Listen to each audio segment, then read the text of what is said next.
Right at this moment, someone in your life might be testing whether you're an easy victim, and you haven't even noticed. They do this through a specific behavior that Sigmund Freud identified as the trademark of disguised narcissists. And when you know what it is, you'll never be fooled again. This behavior happens when you establish a simple boundary, maybe saying you need to leave, that you're busy, or that you can't help right now. It's exactly at that moment that they reveal who they really are. Not through what they ask for, but through how they react when you say no. In less than 30 seconds after you deny something small, you'll see their true face. And this reaction will show you whether you're dealing with someone healthy or an emotional predator who is mapping your weaknesses. The scariest part is that empathetic people like you are their preferred targets. They know you care, that you want to help, that you give second chances, and they use exactly that kindness to suck your energy, control your time, and manipulate your emotions. But today, this ends. I'm going to teach you the exact test that unmasks any narcissist in less than 5 minutes. It works with bosses, partners, family members, friends, anyone. Because once you know how to identify this behavior, you'll never again waste years of your life with someone who doesn't deserve even a minute of your attention. Pay attention to what I'm about to show you, because it could save your mental sanity. Imagine you're at a party, a work meeting, or even a family gathering. You arrive seeking connection, maybe wanting to feel included or simply trying to have a pleasant time. Your intention is healthy, it's human. Now flip the perspective. The narcissist isn't there for the same reasons as you. They're not seeking genuine connection or special moments. They're hunting. Like a predator examining the environment, they're analyzing each person present with a single question in mind. Who here is going to give me what I need? And what they need is something Freud called narcissistic supply. Your attention, your emotional energy, your time, your validation. They need this, like an addict needs drugs. Without it, they start to internally collapse. That's why they're like emotional sharks. They need to always be moving, always testing, always fishing for reactions. If they stop receiving this supply, they start to disintegrate. And you could be the next source.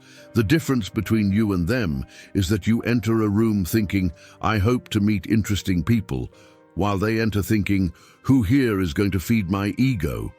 You seek to exchange energy, they seek to extract energy. By the way, tell me in the comments what city you're watching from. I'm sure that regardless of where you are in the US, you've already encountered someone like this. What makes this even more dangerous is that they've developed an impressive ability to identify generous people. They can smell empaths from miles away. If you're one of those people who always helps, who worries about other people's feelings, who gives second chances, you have a giant target on your back. And they're going to test you, not in an obvious way, but through small pressures in 3 specific areas of your life, 3 boundaries that every healthy person should protect, but that they see as territory to conquer. But before I reveal exactly how they do this, you need to understand what's really at stake here. Let's think about your personal boundaries in a very simple way. Imagine you have a plot of land with a fence around it.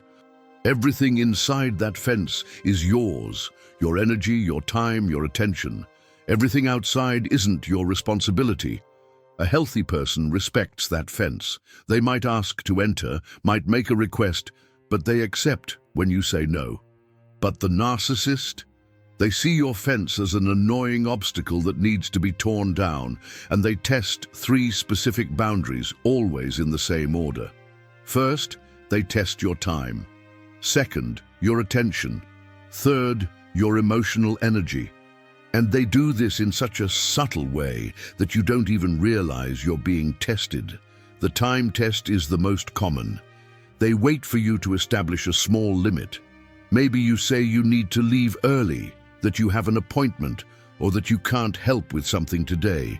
Then they pressure, not aggressively at first, but with that perfect dose of guilt, urgency, or even charm. "Oh, but it's just a quick little thing. You've always been so helpful. Andreine, I thought I could count on you." And then they observe. They're not testing what you say, they're testing what you do. If you give in, if you change your plans, if you feel guilty and end up staying, they've learned something crucial about you. Your time can be taken, and once they discover this, they'll do it again and again, until your time is no longer yours. The attention test works similarly. You're focused on something, a conversation, work, watching something important, and it's exactly at that moment they attack. An urgent message, a quick interruption, or they simply start talking over your activity. And again, they observe. Are you going to drop what you're doing to give them attention? Are you going to interrupt your concentration? If the answer is yes, they've discovered that your attention can be captured at any moment. But the most dangerous test of all is the emotional energy one, and this is the one that hurts the most because they use your own kindness against you. How exactly do they do this? That's what I'm going to reveal now, and when you know, you'll never fall into this trap again. The emotional energy test is the cruelest of all because it exploits exactly what makes you a good person, your ability to care about others. They create a situation where you feel obligated to spend your emotional energy on them. It could be forgetting something important at the last minute, playing victim in a situation they themselves created, or throwing drama in your lap and watching to see if you'll run to solve it. Freud had already observed this. Narcissists are masters at creating false emotional crises to drain the energy of people around them. They know exactly which buttons to press to make you feel guilty, responsible, or obligated to help. A classic example, you're finishing a work meeting, everyone is already saying goodbye, and it's exactly at that moment they drop the bomb. "Oh, it's nothing important, but I spent the whole morning crying in the bathroom." Awkward silence. Look at the engineering behind this. They waited until the moment when nobody has time or energy to deal with the situation adequately. If they really needed help, they would have mentioned this at the beginning of the meeting, right? But it's not about needing help. It's about forcing emotional investment.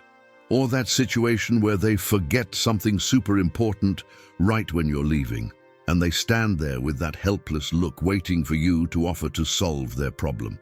And when you don't solve it, comes the guilt. "It's okay, I'll manage by myself anyway." Do what they're really testing is, are you going to protect your energy or hand it over on a silver platter? Are you going to take responsibility for problems that aren't yours? Are you going to become their personal savior? And here's the danger. If you fall for this once, if you solve their problem, if you spend your emotional energy on their manufactured crises, you've just become a reliable source of narcissistic supply. Because to them, you're not a person with your own needs. You're a resource, an emotional battery they can drain whenever they need to feel important, powerful, or validated. But there's a way to break this cycle before it even begins, a method that will leave any narcissist completely disoriented.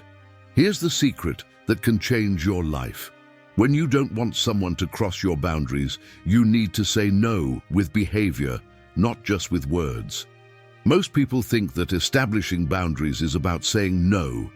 But narcissists don't listen to your words. They observe your actions. You can say no 50 times, but if your behavior demonstrates yes, that's what they'll consider. Behavioral no works like this. Your actions must be completely aligned with your words. You maintain your position and observe the reaction. It's in that reaction that you discover who's really on the other side. Let's imagine a practical situation. You're leaving work, you've already packed your things, you have your bag on your shoulder, and someone approaches you. "Hey, before you go, can you help me with something quick?" Your response, "I need to go now, I have an appointment." Up to here, these are just words. The real boundary happens in what you do next. You keep walking. You don't stop to explain. You don't stand there justifying yourself. You don't negotiate. You simply maintain your movement toward the exit. This is the moment of truth. It's now that you'll discover who's on the other side. If it's a healthy person, they might be disappointed, but they'll accept it. Maybe they'll say, okay, we'll talk tomorrow, and that's it. End of story. But if it's a narcissist, then you'll see the mask fall, a flash of irritation on their face, a smile that disappears instantly, a change in tone of voice. They might try escalation, seriously, it's just 2 minutes. Or go for manipulation, wow, I thought I could count on you. This reaction tells you everything. They weren't asking for help, they were testing power. It wasn't about the 2 minutes. It was about seeing if they could bend your behavior. The difference is clear. A genuine person respects your boundary. A narcissist gets irritated because the boundary exists. To them, you shouldn't have boundaries. At least, not with them. And here's something Freud already knew. Narcissists reveal who they are when they encounter resistance. The moment you don't give in, that you don't deliver what they want, their true personality appears. But how do you apply this to the other 2 boundaries? I'll show you even more specific examples. The attention test is even more subtle and therefore more dangerous. They wait for you to be genuinely focused on something important to attack. It's not coincidence, it's strategy. You're in an important conversation with someone, focused on work, or watching something that really matters to you. It's exactly at that moment they appear with, "Can I ask you a quick question?" The behavioral test here is simple. You respond politely. "Sure, just give me a second," and continue focused on what you were doing. You don't stop immediately. You don't abandon your activity. Your behavior is saying, "You can talk to me, but you'll have to wait for me to finish what I'm doing." Now observe the reaction. A respectful person will wait. They might even say, "No rush," and really wait for you to finish. But the narcissist, they'll try to capture your attention immediately. They might start talking over your activity, keep moving in your line of sight, make noises to get attention, or show irritation at having to wait. Some will go straight to provocation. "Wow, sorry for bothering your majesty," or make that offended face as if you were the rudest person in the world for not dropping everything immediately. What's happening here? They don't just want your attention, they want the power to command your attention. They want to know that at any moment they can interrupt your life and you'll stop everything to attend to them. For a narcissist, your attention isn't a gift you offer when you can. It's a right they have over you. That's why they get genuinely irritated when you don't deliver immediately. I've seen cases where someone was on an important work call and the narcissist kept making gestures, whispering, "It's quick," even poking the person to get attention. When they finally finished the call, he had the audacity to complain that she always puts work ahead of people. Look at the manipulation. He transformed her respectful behavior, finishing a professional call, into a character flaw. That's pure narcissistic distortion. The scariest part is that many people fall for this. They start feeling guilty for not being available 24 hours a day. They start interrupting their own activities so as not to hurt the narcissist. But there's an even more revealing test, and this is the one that hurts the most when you finally understand what's happening. The cruelest test of all happens when they drop an emotional bomb exactly at the moment you're trying to end an interaction. And this isn't accidental. It's a specific tactic that Freud identified as delayed emotional blackmail. Picture this. You're on a video call that's already gone over time, everyone is saying goodbye, you've already said bye, and you're about to hang up. It's exactly at that moment they drop, "Oh guys, I don't want to ruin the mood, but I found out today I might have cancer." Total silence. Everyone is paralyzed. Nobody can hang up the call after that, right? And they know this. Here's the perverse genius of the tactic. They wait until the moment when nobody has energy or time left to deal adequately with the situation. If it was something genuinely urgent and important, wouldn't it have been mentioned at the beginning of the conversation? But it's not about needing real help. It's about forcing emotional investment. It's about seeing who will sacrifice their own boundaries to take care of them. The behavioral test here is to maintain your original position. You can show empathy. Gosh, I'm sorry you're going through this. But you don't reopen the meeting. You don't cancel your commitments. You don't turn your life into an emotional emergency room for them. You can always offer to talk at another time. How about we grab coffee tomorrow to talk about this calmly? But you maintain the boundary of the present moment. Then you'll see the real reaction. If the situation is genuine, the person will accept the offer to talk later, when you have adequate time and energy to address the subject. But if it's narcissistic manipulation, then comes the escalation. Sure, I understand. Everyone has more important things than my problems anyway. Or that martyr face, as if you were the most insensitive person in the world. Some go further. Wow, I thought I could count on you guys, but it's okay. I'll deal with it alone anyway. It's guilt being thrown with a shovel. Thrown with... What they're really testing is, are you going to abandon your own boundaries because of the drama I created? Will I be able to make you feel guilty for having your own life? And here's the most perverse part. If you give in once, if you cancel your plans, if you stay on the call late solving their crisis, you've just taught them that this tactic works. Now we get to the most important part. How to interpret reactions to your boundaries. Because it's not the boundary violation that tells you who the person is, it's how they react when you maintain your limit. Normal people, even when they're going through difficulties, trauma, or have neurodivergent characteristics, might cross a line sometimes, but they do it trying to connect, even if in a clumsy way. And when you establish a boundary, they might be disappointed, but they respect it. The narcissist is different. Their reaction will show you that it was never about the request.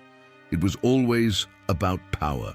First, you'll see a physical flash, irritation that crosses their face, a smile that disappears instantly, a jaw that locks, eyes that narrow. It's a fraction of a second where the mask slips and you see the real anger. Then comes the tone change. The voice might become cutting, sarcastic, or take on that quality of wounded victim. Oh, I see. Said in a way that makes it clear you've done something terrible. Next, the manipulation tactics. Guilt. I've always helped everyone, but that's okay. Comparison. Sarah would never refuse to help me. Victimization. I've already seen that I can't count on anyone anyway. Or veiled threats. I'll remember this next time you need me. Some go straight to attack. They question your character, your kindness, your loyalty. Wow, you've really changed. I didn't think you were like that, and how selfish. But here's the most revealing of all. They don't stop there. They change tactics in the same conversation. If guilt doesn't work, they try charm. If charm doesn't work, they try intimidation. It's like watching a manipulation catalog being executed in real time. Compare this to a healthy reaction. Okay, I understand. We'll talk later. End. No drama, no guilt, no multiple attempts to change your decision. The difference is crystal clear. A healthy person accepts that you have boundaries. A narcissist gets irritated because boundaries exist. And here's something Freud observed. Narcissists feel personally attacked by any resistance. For them, you saying no isn't about your autonomy. It's about rejection, challenge, disrespect to their superiority. That's why the reaction is always disproportionate to the request. You denied a quick little help, and they react as if you've committed an epic betrayal. Now, how do you use this information in practice? Let's see how to apply this knowledge in real situations you've probably already experienced. Situation 1. The manipulative boss. It's 6:30 p.m. You're packing your things to leave. Boss appears. I need you to finish this report today. Your boundary.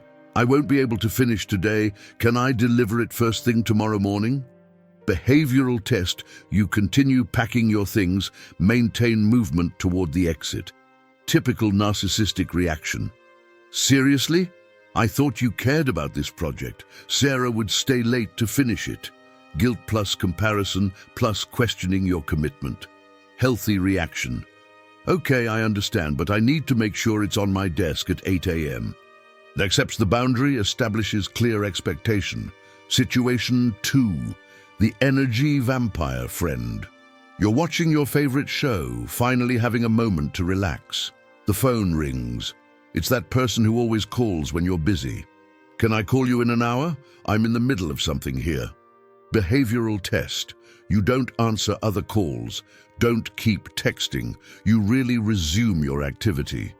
Narcissistic reaction, multiple calls, messages like, okay, I already understood you don't have time for me, or that thing must be very important. Healthy reaction, sure, I'll talk to you in a bit, and really waits. Situation 3. The controlling partner. You're at a party, you're in an interesting conversation with other people. He comes pulling your arm. Come here, I need to talk to you. Your boundary. I'm in the middle of a conversation. I'll meet you over there in 10 minutes. Behavioral test. You stay where you are, finish your conversation in your own time. Narcissistic reaction. Stays nearby, making a sour face, interrupts the conversation, or later comes with, you embarrassed me in front of everyone. Healthy reaction. Okay, no rush, and goes to do something else while waiting. The pattern is always the same. They test to see if they can make you change your behavior. And the intensity of their reaction is always disproportionate to the size of the boundary you established. If you said no to something small and the person reacted like it was the end of the world, you're not dealing with someone healthy. Now you have the tools to identify a narcissist quickly, but more important than identifying is knowing how to protect yourself. First, understand that when you use these tests, you'll often feel guilty. This is normal. You've been conditioned to believe that establishing boundaries is selfishness or lack of love, but protecting your energy isn't selfishness. It's responsibility. As Freud used to say, you can't pour from an empty cup. If you don't protect your own energy, you won't have anything to genuinely give to people who really deserve it. Second, accept that you can't heal or change a narcissist by being nicer, more understanding, or more available. This only teaches them that their tactics work and that they can escalate even more. Third, remember that healthy people respect healthy boundaries. If someone is constantly irritated by your basic boundaries, the problem isn't with your boundaries. It's with the unrealistic expectation this person has about you. Fourth, trust your intuition. If you feel drained after talking to someone, if you feel like you're always walking on eggshells around this person, if you feel like you can never completely please them, these are important signs. And last but not least, you deserve relationships where you don't have to give up yourself to keep the peace. You deserve people who celebrate your successes, respect your boundaries, and add energy to your life instead of draining it. If this video helped you identify situations you're experiencing, leave a comment telling about your experience. Often just verbalizing what we're going through already helps us see more clearly. And if you know someone who needs to hear this, share this video. Sometimes we're the instrument someone needs to finally understand what's happening in their life. Remember, establishing boundaries isn't about being a bad person. It's about being a healthy person. And this benefits everyone, including the truly special people who deserve the best version of you. Subscribe to the channel for more content that will help you protect your energy and build healthier relationships. Until next time.